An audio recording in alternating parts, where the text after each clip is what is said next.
Halo, kami dari kelompok Electronic Transition, mata kuliah spektroskopi kimia tahun ajaran 2019-2020 Universitas Pajajaran. Ada siapa aja sih anggota di kelompok kami? Yuk kita kenalan. Nah, anggota di kelompok 3 itu diantaranya adalah Dia Salsabila, Zakia Nurfatia, Rifki Adhia Pratama, Juliani Iskandar, Arsi Kautsari, Alfizan Ahmad, Hajar Sabita, Nusvita Junior, Aldrin Ciesa, Felina Febrianti, dan Faiza Maira. Aduh, sebenarnya kita akan belajar apa aja sih pada bab ini? Nah, teman-teman tidak perlu khawatir karena kita akan sama-sama berdiskusi tentang definisi dan tipe transisi elektronik. Selanjutnya, molecular term symbol. Yang ketiga, kita akan berdiskusi tentang prinsip Frank-Kanden. Dan yang terakhir, kita akan belajar dan berdiskusi mengenai fenomena fluoresensi dan fosforesensi. Baik, untuk selanjutnya, teman-teman dimohon untuk menyimak dengan baik-baik ya. Oke, materi pertama tentang definisi dan tipe transisi elektronik akan dijelaskan oleh Faiza Maira. Silahkan. Terima kasih. Halo guys, aku Fai. Hari ini akan menjelaskan tentang spektrum elektronik.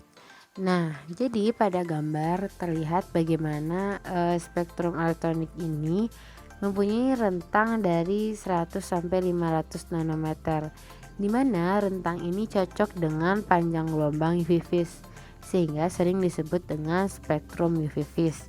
Begitu juga kasusnya dengan spektrum vibrasi, infrared, rotasi, microwave. Kemudian pada gambar kita juga bisa melihat di mana rentang diagram energinya lebih panjang pada spektrum elektronik dibandingkan vibrasi dan rotasi. Dengan rentang yang cukup panjang ini merupakan yang kondisi yang cukup cocok untuk menentukan keberadaan elektron pada saat kondisi transisi dan keadaan ground state-nya gitu. Habis itu aplikasi utama dari spektrum ini yaitu adalah untuk sebagai menentukan geometri kompleks suatu logam. Nah, sebelum untuk menentukannya, kita harus memahami nih yang namanya term symbol. Jadi, dengan memahami term symbol, kita bisa nanti mengetahui suatu molekul diatomik ini apakah secara fakta dia mengalami vibrasikah atau rotasi. Sehingga dengan mudah kita bisa mengetahui keberadaan atom-atomnya. Untuk transisi elektronik sendiri itu terbagi menjadi dua, yaitu transisi elektronik molekul diatomik dan transisi elektronik molekul poliatomik. Nah, untuk transisi elektronik ini akan dijelaskan selanjutnya oleh teman saya kepada Felina. Dipersilakan. Terima kasih, Fai. Halo, kenalkan, namaku Felina. Selanjutnya, mari kita bahas mengenai transisi elektronik pada molekul diatomik. Nah, molecular term symbol biasanya itu memang digunakan untuk menentukan tingkat energi elektronik molekul. Pada molekul term symbol biasanya menandai tingkat energi elektronik yang memang berbeda dari molekul diatomik. Namun, untuk simbol diatomiknya ini mirip dengan molekul term symbol karena memang keduanya ini mengikuti skema Russell-Saunders. Berikut ada dua persamaan mengenai molecular term symbol. Lambda sama dengan lambda 1 tambah lambda 2 dan seterusnya. Nah, pada molekul diatomik ini memang hanya komponen orbital total momentum sudut di sekitar sumbu internuklear yang dapat ditentukan, yaitu nomor kuantum untuk komponen ini adalah lambda. Nah, nilainya ini ditemukan dengan menambahkan komponen dari momentum orbital sudut di sepanjang sumbu internuklear. Selanjutnya, nilai lambda ini 0, 1, 2. Nah, masing-masing ini dilambangkan dengan Jika lambda sama dengan 0, maka dilambangkan dengan tanda sigma. Jika lambda sama dengan 1, maka dilambangkan dengan tanda V. Dan jika lambda sama dengan 2, dilambangkan dengan tanda delta. Nah, memang label-label tersebut merupakan analogi dari SPDF pada atomic term symbol yang memang digunakan untuk keadaan atom dengan L sama dengan 0, 1, 2 atau subkulit sama dengan 0, 1, 2 dan seterusnya. Ada beberapa gambar yang terlampir di bawah ini. Orbital molekuler dapat diklasifikasikan sebagai simetrik dan antisimetrik sesuai dengan apakah ia berubah tanda di bawah pantulan dalam bidang yang mengandung sumbu internuklear. Pada molekul diatomik yang memiliki bidang cermin mengandung sumbu internuklear, dan semua orbital sigma yang simetris sehubungan dengan refleksi di bidang ini. Simetri keseluruhan konfigurasi memang ditentukan dengan menetapkan +1 ke elektron dalam orbital yang simetri dan -1 ke elektron dalam orbital yang mengubah tanda di bawah refleksi dan kemudian mengalihkan angka untuk semua elektron. Nah, selain itu, pada molekul diatomik memiliki pusat simetri dan orbitalnya ini diberi label G-red atau unG-red sesuai dengan perilaku molekul tersebut di bawah inversi melalui pusat simetri. Jadi, dikatakan molekul tersebut simetri atau unsimetri itu ketika molekulnya memiliki sumbu inversi seperti O2, N2 itu simetri. Nah, orbital yang tidak berubah pada inversi itu disebut dengan G-red. Sedangkan orbital yang mengubah tanda pada inversi itu disebut dengan unG-red. Jadi memang aturan-aturan tersebut itu dihasilkan dengan menafsirkan G-red sebagai simetri dan +1 dan unG-red itu antisimetri sebagai -1. Selanjutnya, pada gambar yang kedua, dalam molekul linear, orbital molekul tergantung pada sudut azimut V, di mana refleksinya itu pada bidang cermin yang setara dengan membalikkan tanda V tersebut.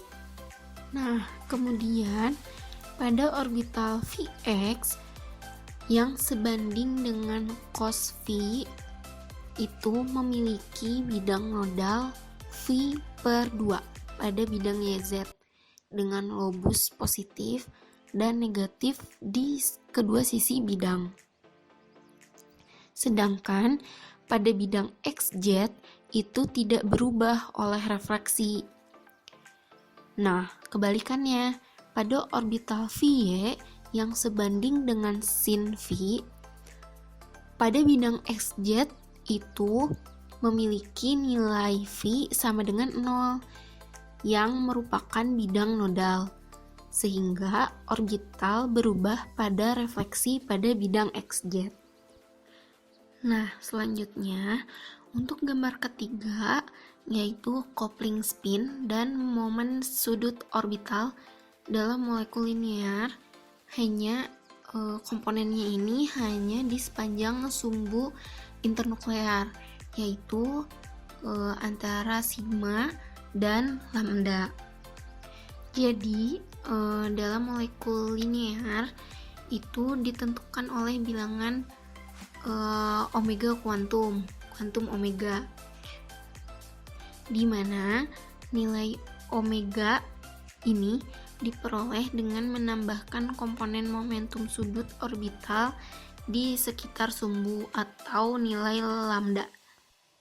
Jadi nilai omega ini seperti pada J yang digunakan pada atomic term symbol, di mana digunakan untuk menunjukkan tingkat yang berbeda. Untuk menentukan term simbol sama dengan ketika kita menentukan term simbol atom yang lambangnya ditentukan oleh jumlah dari lambdanya. Seperti yang tadi dikatakan, ketika lambda sama dengan 0, maka dilambangkan dengan sigma. Jika lambda sama dengan 1, maka dilambangkan dengan pi. Dan jika lambda sama dengan 2, dilambangkan dengan delta. Nah, kemudian pada multiplisitas putaran sama dengan 2S plus 1, di mana S ini merupakan jumlah spin kuantum total. Kemudian untuk omega, nah omega ini merupakan proyeksi momentum sudut total di sepanjang sumbu internuklear yang biasanya kita kenal dengan coupling. Nah, coupling ini biasanya antara S dengan lambda, mulai dari lambda dikurang sigma sampai lambda ditambah sigma. Nah, lambangnya itu dari U dan G, di mana G itu G-red atau simetrik dan plus 1, dan unG-red itu untuk antisimetrik atau negatif 1, seperti yang tadi sudah dijelaskan. Nah, kemudian untuk bentuk umum pada molecular term symbol yaitu 2S plus 1 lambda omega. Nah, sebenarnya pada bentuk umumnya itu terdapat pangkat plus atau minus. Nah, pangkat tersebut muncul ketika simetri molekul memang benar-benar memiliki titik simetris. Nah, titik simetris ini nantinya akan diklasifikasikan pada molekul simbol, apakah dia G-red atau un-G-red. Nah, G-red terjadi ketika elektron terakhir pada konfigurasi molekul, elektron valensinya akan menempati orbital sigma bonding atau orbital pi antibonding.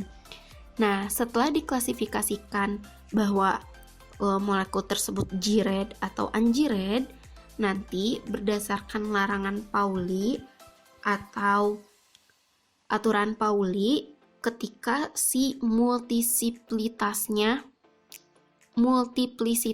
singlet, jika G-red tandanya akan pangkat positif dan triplet G-rednya akan pangkat negatif. Dan sebaliknya, jika ketika singlet pada un-G-red pangkatnya akan negatif dan triplet pada un-G-red pangkatnya akan positif. Nah, selanjutnya akan dijelaskan mengenai contoh dari molecular term symbol yang akan dijelaskan oleh Rifki Adia Pratama. Kepada Rifki dipersilakan. Terima kasih Felina. Halo teman-teman, kembali lagi bersama aku Rifki Adia Pratama. Kali ini kita akan belajar dan berdiskusi mengenai bagaimana caranya menentukan simbol istilah atau term simbol dalam molekul diatomik. Seperti yang teman-teman lihat, pada slide PPT kali ini kita melampirkan dua gambar diagram orbital molekul. Yang sebelah kiri adalah untuk molekul karbon monoksida dan yang sebelah kanan adalah untuk molekul oksigen. Nah, aku mau memberi waktu nih untuk teman-teman untuk mencari perbedaan antara dua diagram tersebut. Dihitung dari 10 ya. 10, 9, 8, 7, 6, 5, 4, 3, 2, 1, tetot, waktunya habis. Nah, jadi apakah teman-teman melihat perbedaan di antara dua diagram tersebut? Iya, betul sekali. Perbedaannya adalah dari susunan konfigurasi elektron untuk molekul karbon monoksida dan oksigen. Nah, bisa kita lihat pada orbital 2s, untuk orbital molekulnya sama-sama dimulai dengan orbital 3 sigma plus. Selanjutnya naik ke atas 4 sigma plus. Nah, ini nih perbedaannya. Setelah orbital 4 sigma plus untuk molekul karbon monoksida dilanjutkan oleh orbital 1V. Sementara untuk oksigen dilanjutkan oleh orbital 5 sigma plus. Ada apa sih sebenarnya? Nah, teman-teman jangan terheran-heran. Hal ini terjadi karena perbedaan jumlah elektron antara karbon monoksida dan oksigen. Yang mana seperti teman-teman ketahui bahwa molekul karbon monoksida memiliki jumlah elektron sebanyak 14 elektron. 6 elektron dari atom karbon dan 8 elektron dari atom oksigen. Sementara untuk molekul oksigen atau O2 memiliki jumlah elektron sebanyak 16 elektron. 8 elektron dari atom oksigen 1 dan 8 elektron dari atom oksigen yang lain. Sehingga dengan perbedaan konfigurasi elektron ini akan ada perbedaan aturan dalam menentukan term simbolnya, yang mana untuk karbon monoksida, karena terjadi hal demikian susunan konfigurasi elektronnya, sehingga berdasarkan aturan larangan Pauli, 2 elektron yang tidak berpasangan tersebut tidak akan pernah dapat berbagi set angka kuantum yang sama, sehingga degenerasi putaran S dapat mencapai nilai maksimum sebesar 3. Makanya term simbol yang dihasilkan adalah 1V dan 3V. Sementara 2 elektron yang berada pada molekul oksigen ini akan mengalami degenerasi, sehingga term simbolnya dapat ditentukan dengan cara yang akan dijelaskan pada slide selanjutnya. Nah, teman-teman, pada slide kali ini kita akan membahas tuntas mengenai term simbol untuk molekul oksigen yang memiliki 2 elektron tak berpasangan alias jomblo di orbital V. Karena 2 elektron tersebut mengisi orbital V, maka elektron-elektron tersebut akan mengisi di orbital Px dan Py. Karena seperti yang kita tahu bahwa orbital P itu ada Px, ada Pz, dan ada Py. Nah, Pz yang bernilai 0 itu akan ditempati oleh orbital sigma. Sementara untuk Px yang bernilai -1 dan Py yang bernilai +1 itu akan ditempati oleh elektron-elektron yang berada di orbital V. Sehingga karena ada 2 elektron bebas, maksud saya elektron yang tak berpasangan alias jomblo, makanya microstate-nya itu adalah 4 faktorial per 2 faktorial dikali 2 faktorial. 4 faktorial itu dari mana sih? Nah, 4 itu adalah jumlah elektron yang mungkin masuk di orbital Px dan Py. Karena masing-masing kamar itu boleh ditempati 2 elektron, makanya kemungkinan elektron yang bisa masuk di orbital Px dan Py itu adalah 4, sehingga 4 faktorial per jumlah elektron yang ada dikalikan jumlah elektron yang mungkin dimasukkan dikurangi jumlah elektron yang ada. Nah, 2 ini adalah jumlah elektron yang ada. Ya memang di oksigen mempunyai 2 elektron jomblo, makanya di sana itu microstate-nya 4 faktorial per 2 karena ada 2 elektron yang ada dikalikan 4 dikurangi 2 sehingga 4 faktorial per 2 faktorial dikali 2 faktorial hasilnya adalah 6 microstate. Nah, 6 microstate itu berarti ada 6 kemungkinan cara-cara penempatan 2 elektron tersebut dalam orbital P. Sehingga kita dapat membuat tabel microstate-nya seperti yang ada di sini. Nah, MS-nya itu atau untuk spin-nya itu dimulai dari -1, 0, dan +1. Karena ada 2 elektron, makanya kedua elektron itu bisa sama-sama saling ke atas arahnya, sehingga spinnya yang dihasilkan adalah +1 bisa sama-sama saling ke bawah. Makanya ms-nya bisa -1, atau ada satu yang ke atas, ada satu yang ke bawah, sehingga ms-nya ada yang 0. Sementara untuk ml-nya, karena dua elektron tersebut menempati orbital px dan py yang bernilai -1 dan +1, makanya kemungkinannya itu ml-nya itu dari -2 sampai +2. Ini sebenarnya sudah kita pelajari pada mata kuliah struktur atom dan molekul. Nah, di sini kami akan mengulas saja, sehingga tabel makrostat yang dihasilkan untuk 2 elektron jomblo pada molekul oksigen itu adalah yang ada di lampiran PPT ini, yang mana 6 makrostat tersebut terdistribusi, satu diantaranya pada ms, ml 0,-2, satu lagi ada di -1,0, ada 2 makrostat di 0,0, ada 1 makrostat di +1,0, dan yang terakhir adalah ada di makrostat 0,+2. Nah, dari tabel makrostat tersebut, kita dapat menyimpulkan bahwa lambda dari molekul oksigen ini adalah 0 atau +-2. 0 dari mana? +-2 dari mana? Ya, bisa kita lihat di sana ml-nya yang terisi oleh makrostat itu ada pada nilai -2, 0, sama +2. Tidak ada makrostat yang ada di kotak ml -1 dan +1. Dan untuk S-nya itu adalah 0 dan +-1.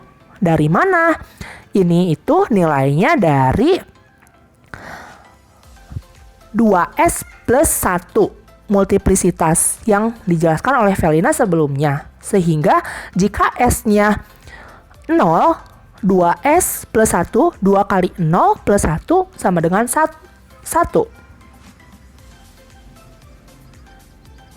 Dan untuk S plus -1, jika dimasukkan ke 2S plus 1, 2 dikali 1, 2 tambah 1 sama dengan 3. Sehingga molekular term simbol untuk oksigen itu dari lambda 0 atau +-2 ini, sehingga simbolnya adalah sigma dan delta.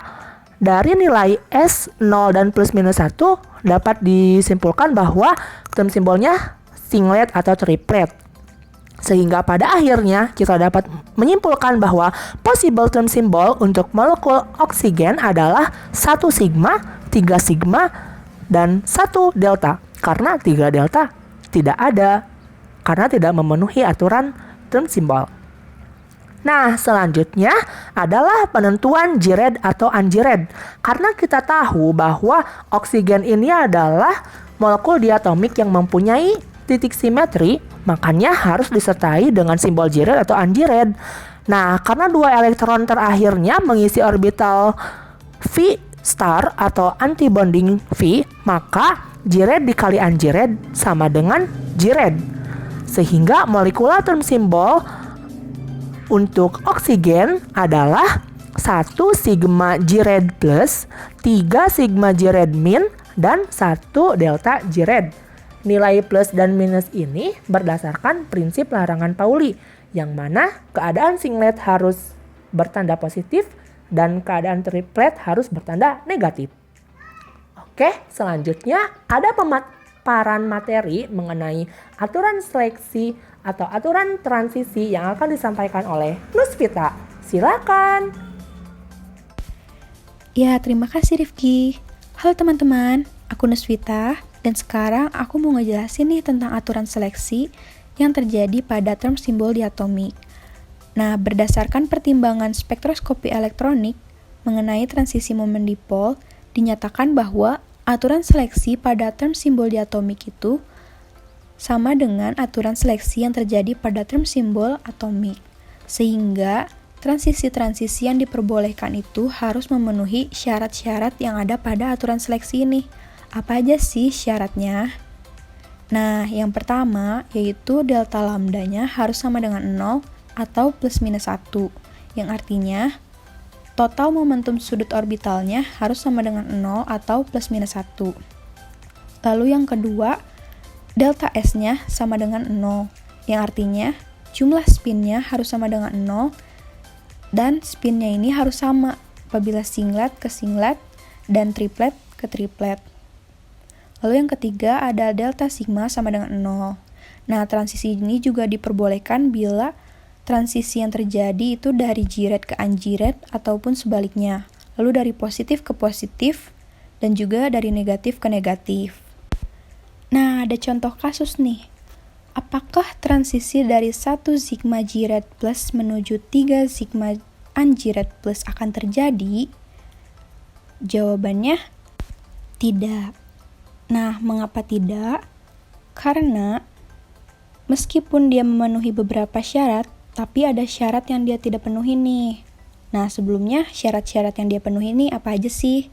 Yang pertama, dia tuh memenuhi syarat bahwa delta lambda sama dengan 0. Dan juga transisi yang terjadi itu dari G-rate ke unG-rate dan juga dari plus ke plus. Nah, syarat yang dia tidak penuhi ini adalah terletak pada nilai spinnya. Syaratnya itu delta spinnya kan harus sama dengan 0, tapi yang terjadi pada kasus ini delta S-nya tidak sama dengan 0 karena spinnya itu dari singlet ke triplet, sedangkan spinnya itu harusnya sama dari singlet ke singlet ataupun dari triplet ke triplet. Nah, kalau dari kasus ini nih, jika kita jumlahkan nilai spinnya, maka delta S-nya itu sama dengan 2. Jadi, si delta S-nya tuh tidak memenuhi syarat ya bahwa delta S harus sama dengan 0. Sehingga, transisi yang terjadi pada kasus ini itu tidak diperbolehkan. Nah, selanjutnya aku mau bahas tentang struktur vibrasional nih. Untuk memperhitungkan struktur vibrasional dalam spektra elektronik suatu molekul dapat digunakan prinsip Frank-Condon. Nah, prinsip Frank-Condon ini mengasumsikan bahwa transisi elektronik memberikan respon yang cepat dibandingkan sebuah inti karena keberadaan inti yang lebih masif daripada elektron. Nah, berdasarkan gambar di samping ini, sumbu X atau nuclear coordinates menunjukkan konsekuensi dari pemisahan internuklir dan transisi fibronik yang ditunjukkan oleh panah vertikal biru dan hijau. Angka-angka yang ada pada gambar ini menunjukkan mengenai 3 hal. Yang pertama yaitu penyerapan menyebabkan keadaan energi yang lebih tinggi. Lalu yang kedua, fluoresensi mengarah ke keadaan energi yang lebih rendah, dan pergeseran koordinat nuklir antara keadaan dasar dan keadaan tereksitasi adalah indikasi posisi keseimbangan baru untuk potensi internuklir. Fakta bahwa panah fluoresensi lebih pendek dari penyerapan menunjukkan bahwa ia memiliki energi lebih sedikit atau panjang gelombangnya lebih panjang. Nah, sekian dari saya. Yang selanjutnya akan dilanjutkan oleh Dia. Terima kasih Vita. Perkenalkan, namaku Dia Salsabila. Di sini aku akan melanjutkan pembahasan mengenai prinsip Frank-Condon. Aku akan menjelaskan tentang perkiraan Condon klasik. Perkiraan Condon adalah asumsi bahwa transisi elektronik terjadi pada skala waktu yang singkat dibandingkan dengan gerakan nuklir, sehingga probabilitas transisi dapat dihitung pada posisi nuklir tetap. Perubahan dalam getaran ini terjadi selama keadaan eksitasi elektronik cepat. Terjadinya transisi vertikal menyebabkan adanya gaya kolumbik yang dihasilkan, sehingga menghasilkan kesetimbangan seperti yang ditunjukkan pada gambar di samping. Pada gambar tersebut, nuklei disebut sebagai titik balik. Titik balik dapat dipetakan dengan menggambar garis vertikal dari minimum kurva bawah ke persimpangan elektronik yang lebih tinggi, yang disebut sebagai transisi vertikal. Selain itu, prinsip Frank-Condon menjelaskan mengenai intensitas relatif transisi fibronik.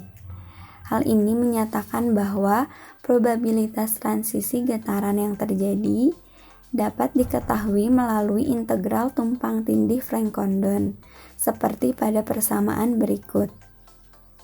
Dalam perkiraan Frank-Condon, inti dianggap tetap selama transisi elektronik. Dengan demikian, transisi elektronik dapat dianggap sebagai transisi vertikal pada kurva energi potensial elektronik. Selanjutnya akan dilanjutkan oleh Arsy. Terima kasih dia. Hai semuanya, kenalin aku Arsy. Kali ini aku akan membahas tentang the quantum Frank-Condon principle. Seperti yang diketahui, prinsip Frank-Condon menjelaskan bahwa transisi elektron paling mungkin terjadi tanpa perubahan posisi nuklei dalam entitas molekul dan lingkungannya. Keadaan tersebut disebut Frank-Condon, dan transisi yang terlibat yaitu ionisasi, karena terjadi transisi secara vertikal. Dengan peninjauan secara kuantum, maka transisi momen dipol dipertimbangkan, sehingga didapatkan suatu persamaan yang adanya electronic transition moment dan vibrational overlap. Dari perumusan tersebut, kita dapat mengetahui nilai intensitas transisi dengan mengalihkan rumus aturan seleksi dan Frank-Condon factor. Frank-Condon factor merupakan kuadrat dari overlap vibrational. Bahasan selanjutnya akan dijelaskan oleh teman saya, Juliani. Oke, terima kasih sebelumnya kepada Arsy. Dan halo semuanya, perkenalkan saya Juli.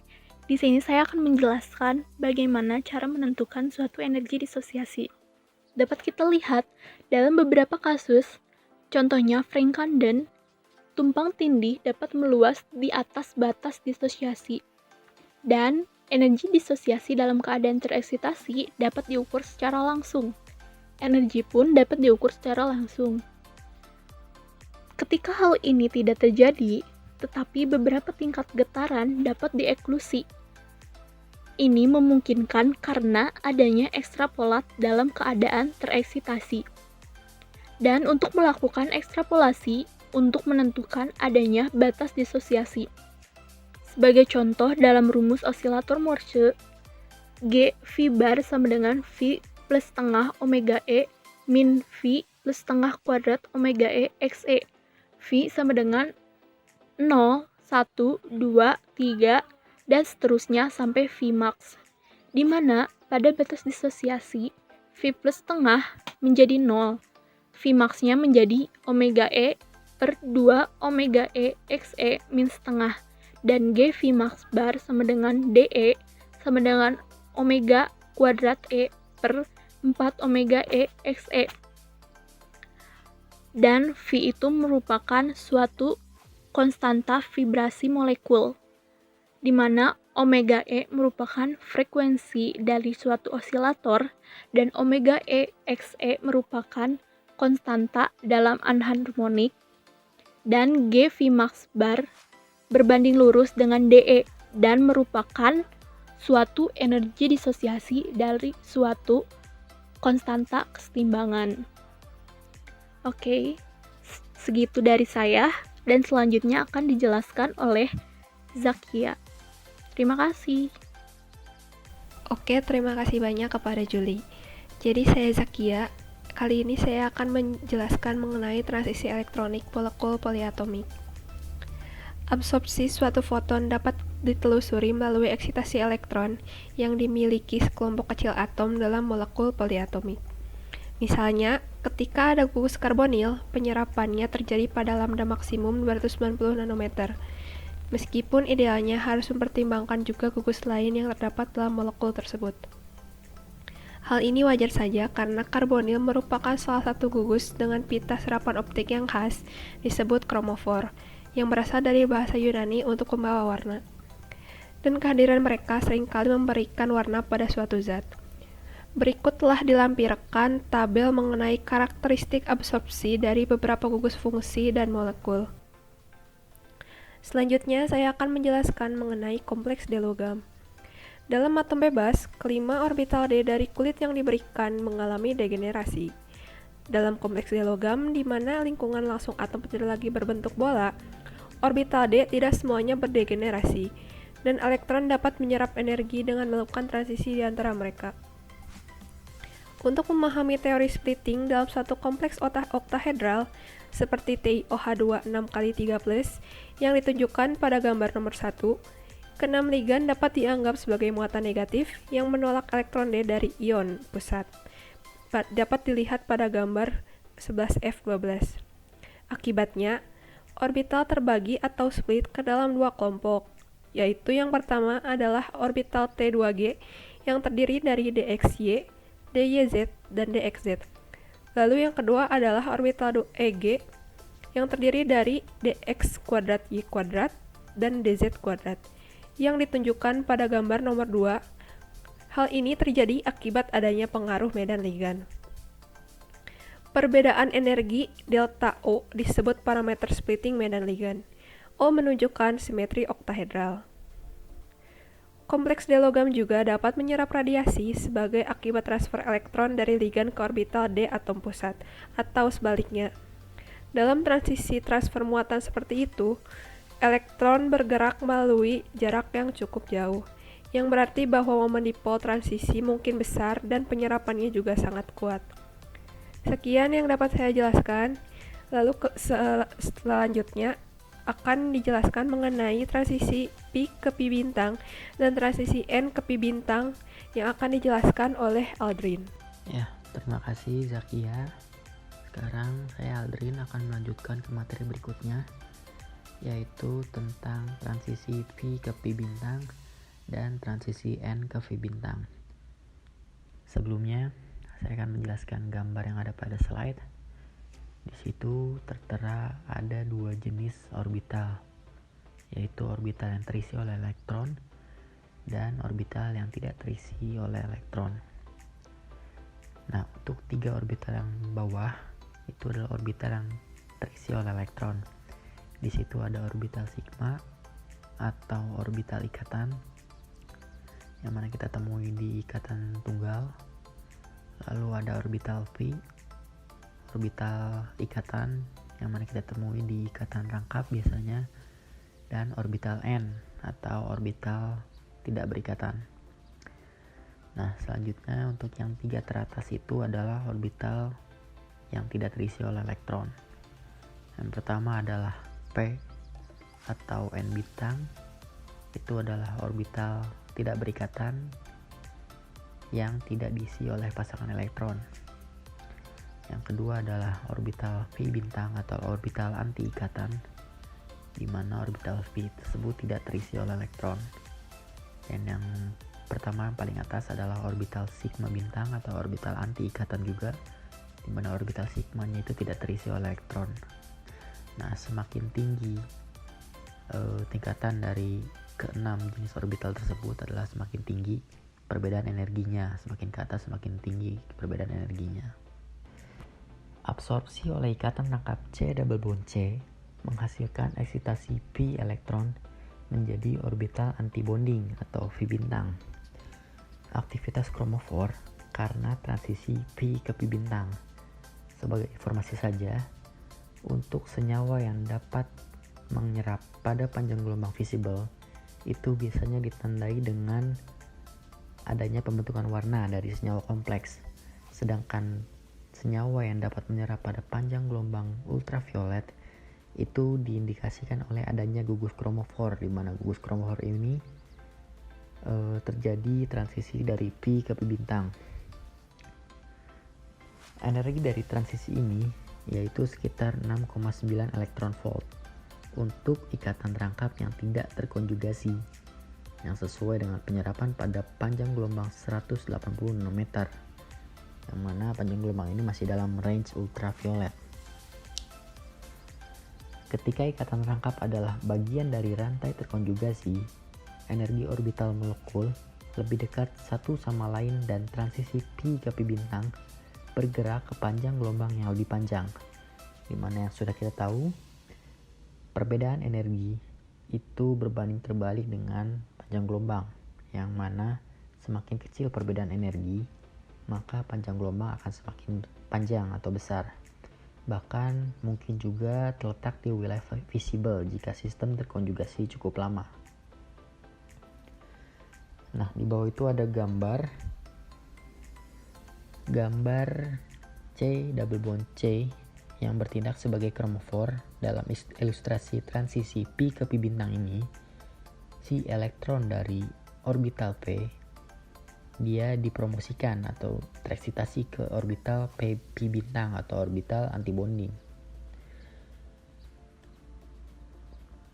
Salah satu transisi yang bertanggung jawab atau faktor lain yaitu untuk penyerapan senyawa karbonil dapat ditelusuri ke pasangan elektron bebas pada atom oksigen, yang mana pasangan elektron bebas pada atom oksigen ini merupakan orbital N. Konsep Lewis tentang pasangan elektron bebas diwakili dalam teori orbital molekul oleh sepasang elektron dalam orbital yang sebagian besar terbatas pada satu atom dan tidak terlalu terlibat dalam pembentukan ikatan.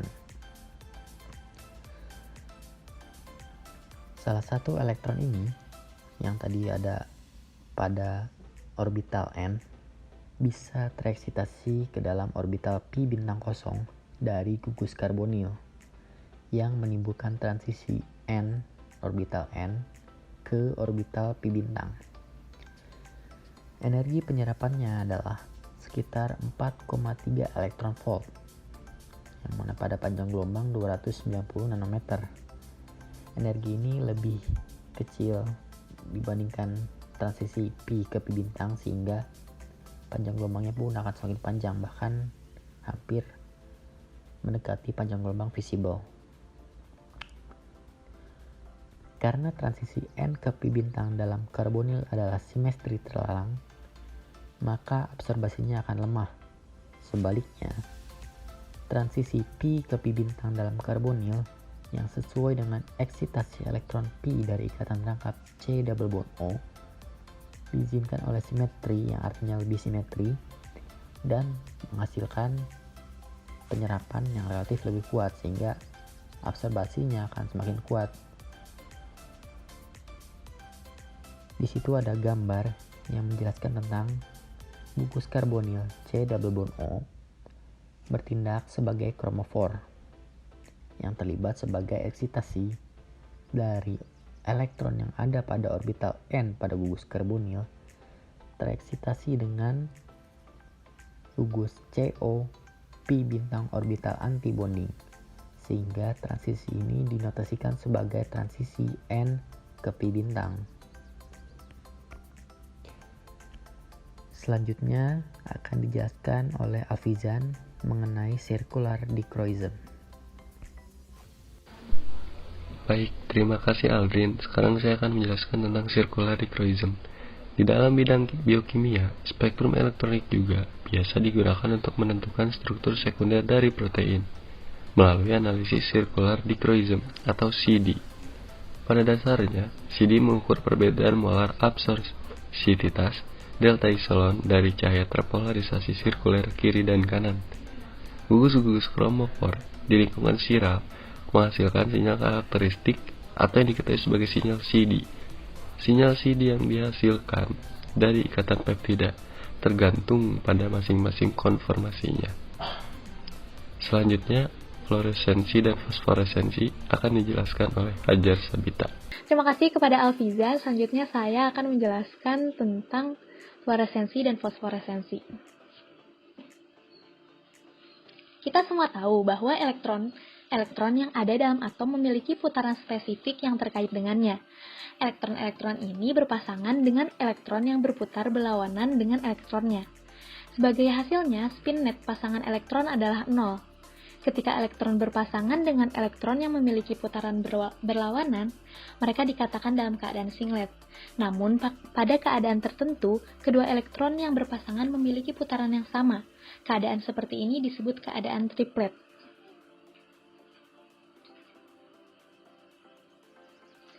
Melihat diagram tingkat energi, kita dapat mencoba memahami bagaimana fluoresensi dan fosforesensi itu terjadi.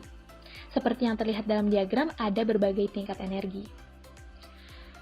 Dalam keadaan dasar molekul, energi molekul konstan dan memiliki nilai minimum. Ketika radiasi eksternal atau energi diberikan kepada molekul, molekul menyerap atau mengabsorpsi energi eksternal. Karena penyerapan ini, transisi elektronik terjadi dari keadaan ground state ke keadaan elektronik yang lebih tinggi, seperti keadaan singlet elektronik kedua atau keadaan singlet elektronik pertama seperti yang digambarkan dalam diagram. Perlu dicatat bahwa transisi elektronik hanya akan terjadi pada molekul tertentu dan hanya ketika diberikan pada panjang gelombang energi tertentu. Ini karena hanya radiasi dengan panjang gelombang dan energi tertentu yang diserap oleh struktur karakteristik. Seperti terlihat dalam diagram, lambda 1 mengacu pada panjang gelombang cahaya yang diserap oleh molekul untuk transisi ke keadaan singlet elektronik pertama. Status singlet tereksitasi tetap untuk waktu tertentu, sekitar 10⁻⁸ hingga 10⁻⁴ detik. Setelah interval waktu singkat, elektron kembali ke ground state. Dalam keadaan transisi ini, energi dilepaskan dalam bentuk emisi. Fenomena ini disebut fluoresensi. Transisi ini melibatkan penyerapan, jadi panjang gelombang yang dipancarkan lebih besar dari panjang gelombang absorpsi, sehingga lambda 3 lebih besar dari lambda 1.